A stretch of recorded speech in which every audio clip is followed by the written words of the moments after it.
sa magaling.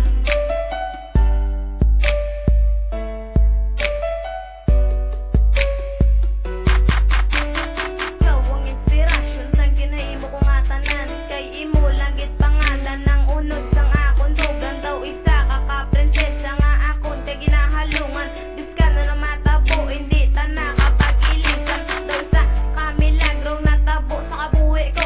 Kay tungod lang gid sa imo ako gidya nagbago. Kag simo ko lang natun-an nagpalangga sang insyakto. Pati kabuhi ko handa ko isakripisyo para lang sa imo. Handa ko mag-antos, handa ko magtiis. Basta makita ko lang ang iyong mga matamis. Kag hindi ko gid gusto nga ikaw pa mag-ibe.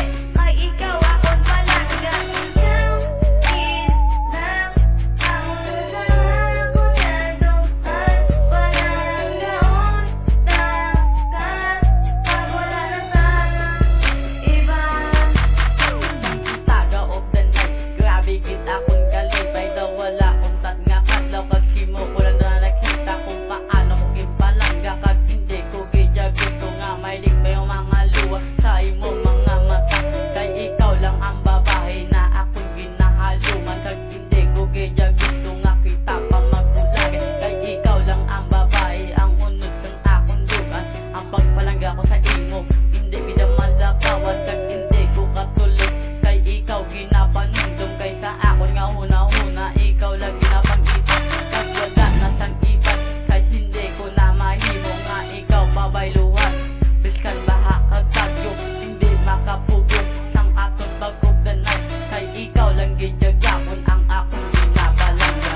Ikaw gid lang ako sa akong naduhan. Walang gaon dagat pag wala na sana iba. Ikaw lang ang babae sa bilog ko nakabuhi. Kay ikaw lang gidya girl lang hindi ko gusto maghibay. Tanan-tanan iyatag kung hindi ka madula sa akon. Kay ikaw lang gid na bahay nag-atag sa kon attention. Di pagid ka pagpapayan kag hindi pag-aili sa bisan ano ang matabo hindi ta ka pagbayluhan. Tanan-tanan iyatag o para lang sa imo di mo ko pag-ilisan. Kay ikaw lang gid na bae nga ako nga inspirasyon tanay imo na tandaan. Ikaw ang unod sang akon dugan. Kag hindi ko gid makaya kung wala ka sa kuntupan. Kay ikaw lang gid yuri ka sa ako nagapalipay. Diri sa akong tagipusoon never ka pag-ilisa.